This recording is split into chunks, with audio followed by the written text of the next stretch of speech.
فرمان تو ایتھے تو تک چٹی سلوار سی تے چکڑ پیا تے چپل سی پائی گئی تے قبلہ حضور شاہ جہان صاحب رحمۃ اللہ علیہ نا پرانا جڑا برآمدہ ہوندا سی او دے وچ جس میں زخم ہویا تے کھڑے نے تو آپ فرماندے نے جڑے الفاظ نے آپ دے میں بڑے یاد نے بیلی جا آ بھی جا کس ویلے دا وقت تے پائی ہے کس ویلے دا وقت تے پائی ہے یقین منو پہلا سفر سی بڑی مشکل بڑی باہر کیا فرمایا خادم نو جاؤ جڑا تیرے کو دودھ گرم کرایا سی نا جلدی لے کے آ میری گھر پہ یہ دے واسطے چلو میں گرم کرا کر ملاقات اور پھر آپ نے فرمایا کہ درس سے جا کے سونے یا میرے کو سونے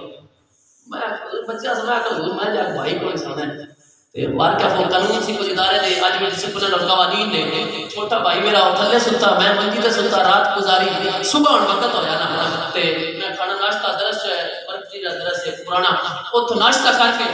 تے نہا دھو کے تے تیاری کر کے میں گیا تو آپ اجازت لینے واسطے تو آپ نے میرا بازو پکڑیا میں کہ حضور لیٹ کل بھی ہو گیا سب اپنے انداز دے کل بھی لیٹ ہو گیا سانس بڑی پریشانی بڑی گئی تو میری آ جا دو گلاں کر لیے بیٹھ کے دو چار میٹھیاں گلاں کیتیاں تے بارش لگی بڑی ڈاڈی لگی مطلب میں نکلدا میں سمجھ آئی کہ تھوڑا فاصلہ بھی طے نہیں سی کرنا اتنی بارش لگی اور جدوں وہ ساڈیاں گلاں کردے او جڑا آدھا گھنٹہ پونا گھنٹہ لگی نا